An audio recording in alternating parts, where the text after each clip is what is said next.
വെള്ളാപ്പള്ളി നടേശനുമായി ബന്ധപ്പെട്ടുകൊണ്ട് മുഖ്യമന്ത്രി കാറിൽ കയറ്റിയതോ അല്ലെങ്കിൽ അതുമായി ബന്ധപ്പെട്ടുകൊണ്ടുണ്ടായിട്ടുള്ള ഒരു സൗഹൃദപരമായ ഇടപെടലിനപ്പുറത്തേക്ക് വർഗീയ പരാമർശങ്ങളെപ്പോലും ന്യായീകരിക്കുന്ന ഇടപെടലുകൾ മുഖ്യമന്ത്രിയുടെ ഭാഗത്തുനിന്നുണ്ടായി. സ്വാഭാവികമായും വെള്ളാപ്പള്ളിയെപ്പോലെ ഒരു സാമുദായിക നേതാവ് ചെയ്യാൻ പാടില്ലാത്തൊരു കാര്യം അതിനെ ന്യായീകരിക്കുന്നത് അതുപോലെ തന്നെ ഉള്ളൊരു കുറ്റമായി തന്നെയല്ലേ കാണേണ്ടത്? പാർലമെൻറ്റ് തിരഞ്ഞെടുപ്പ് കാലത്ത് ന്യൂനപക്ഷ വർഗീയത, അന്ന് ഗാസയെക്കുറിച്ച് പൗരത്വ രജിസ്റ്ററിനെ കുറിച്ചൊക്കെ പിണറായി വിജയൻ സംസാരിക്കുകയുള്ളൂ.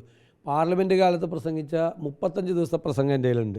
അത് കഴിഞ്ഞപ്പോൾ ന്യൂനപക്ഷ വോട്ട് കിട്ടിയില്ല, ഭൂരിപക്ഷ വോട്ട് പോവുകയും ചെയ്തു. അപ്പോൾ പിന്നെ ഭൂരിപക്ഷ പ്രീണനമായി.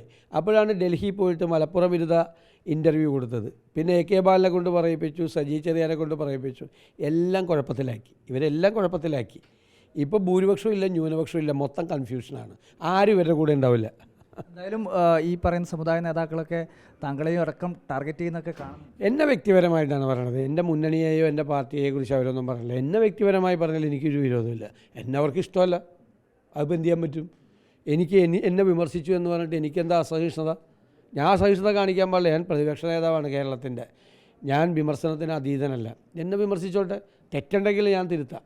എന്തായാലും വലിയ കോൺഫിഡൻസിലാണ് ഈ ജാഥ ഉദ്ഘാടനം കഴിഞ്ഞു. ഉറപ്പായിട്ടും, തീർച്ചയായിട്ടും. അത് ജാഥയൊക്കെ വെൽ പ്ലാൻഡാണ്. ജാഥയെ പറയേണ്ട കാര്യങ്ങളും എല്ലാം കൃത്യമായ പദ്ധതികളാണ്. കേരളത്തെക്കുറിച്ചാണ് ചർച്ച ചെയ്യുന്നത്.